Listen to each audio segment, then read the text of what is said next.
So what pops into your head when I say the word relaxation?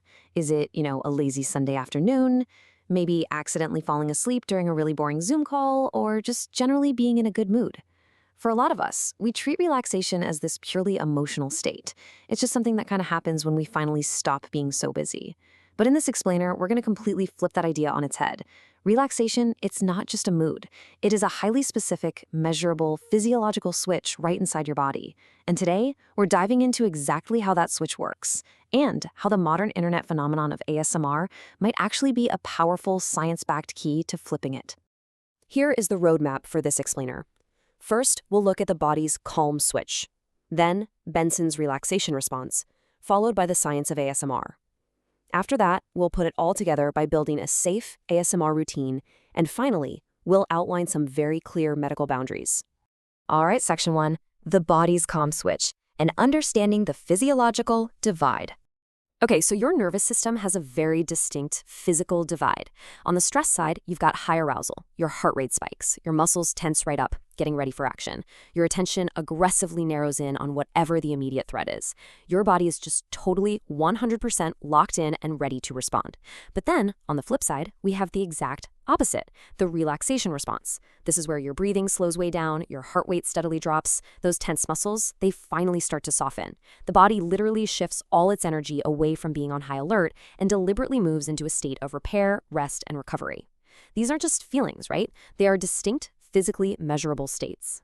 Moving on to Section 2, Benson's relaxation response, a trainable opposite to stress.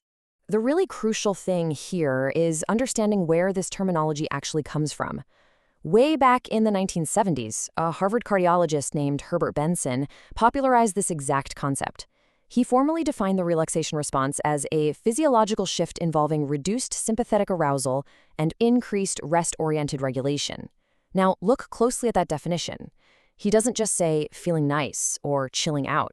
It is grounded entirely in hard autonomic nervous system science. It's an actual, trainable, physical opposite to stress activation. And Benson didn't just name this response, he actually figured out how to trigger it. He discovered that you could literally train your body to enter this calm state using some very structured practices.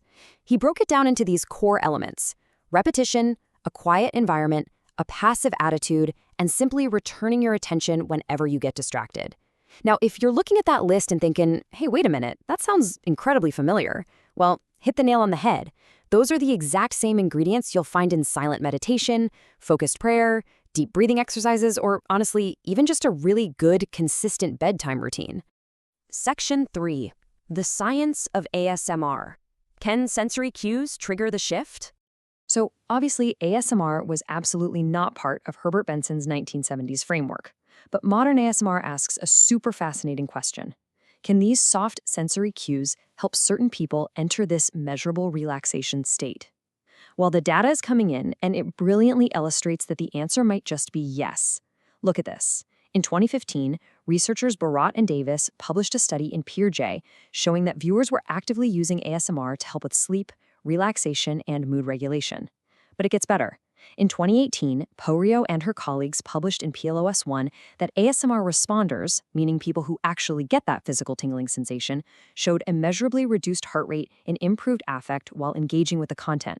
So it wasn't just a pleasant preference for these folks. Their physiology was literally shifting toward lower arousal. When you look at it, the overlap between Benson's clinical elements and modern ASMR is practically undeniable. Where Benson said you need a quiet environment, ASMR creates a safe, low-demand sensory space. Benson called for repetition. ASMR leans heavily on predictable rhythms and repeating sounds, like gentle tapping or whispering. Benson stressed having a passive attitude. ASMR utilizes a slow voice and essentially grants the listener permission to just stop performing, stop chasing a specific feeling, and passively receive the audio. Basically, ASMR takes those proven clinical relaxation ingredients and packages them up into a highly accessible digital format. When you put all of those pieces together, the low volume, the super slow voice, the repeating rhythm, your nervous system receives one ultimate, deeply comforting message. Nothing urgent is happening right now. Just think about how incredibly powerful that is. For a stressed-out brain that's constantly bombarded with notifications, work pressure, family demands, and just endless noise, that simple biological message is everything. ASMR basically builds a small, controlled, artificial environment where the pacing and the tone explicitly tell your body, hey, it is safe to power down. Which brings us to Section 4, a safe ASMR routine and putting the science into practice. If you want to actually use ASMR as a true cue for the relaxation response, you need to keep it incredibly simple and bounded. Here is a highly actionable routine you can try. Step 1, choose just one soft trigger. Seriously, don't jump around between a dozen chaotic, fast-paced sounds. Step 2, lower the volume to a comfortable, barely there gentle level. Step 3, dim the room to drastically reduce your brain's visual processing demands. Step 4, let the sound repeat. And look, when your thoughts inevitably wander off, just gently bring your attention back to that sound, exactly like Benson advised. Step 5, practice this for 10 to 20 minutes. That is entirely enough time. Over time, your body is going to learn this pattern. It learns that this specific sound means slow down, and this dim room means rest. But please, always remember this one rule. The relaxation response is invited, not commanded. You absolutely cannot force your body to calm down. You don't need to feel intense tingles or find the absolute perfect audio track for this to work. ASMR is simply a trained, repeatable cue. If you're someone who really struggles with traditional silent meditation, mainly because the silence just makes your anxious thoughts feel 10 times louder, a soft ASMR voice or a gentle repeating sound gives your attention a really safe landing place. It takes the abstract, sometimes frustrating concept of relaxing and turns it into something tangible, physical, and sensory. Section 5. Clear medical boundaries. Knowing when to use ASMR as a tool and not a treatment. Now, while the science of the relaxation response is very real, we have to be clear. ASMR has not been proven to produce this full response in everyone, and it is absolutely crucial to recognize its limits. ASMR is a complementary support tool. Period. It is not a medical treatment. If you are dealing with high blood pressure, active panic attacks, trauma symptoms, chronic insomnia, or clinical depression, you require professional medical treatment.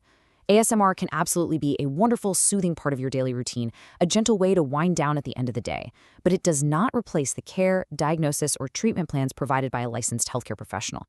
We use ASMR to support our well-being, not to cure serious medical conditions. So ASMR might not be the complete relaxation response all on its own, but for a whole lot of people, it is a highly accessible doorway right into it. It's an amazing way to bridge the gap between a stressed mind and a calm body. As we wrap up this explainer, I want to leave you with a question, a way to apply this science to your own life today. What is your strongest relaxation cue? Is it a specific sound? Is it focusing on your breath, the quiet darkness of a room, or maybe a super reliable bedtime routine? Understanding exactly what your own nervous system responds to best is the very first step in mastering your body's calm switch. Thanks so much for learning with us today.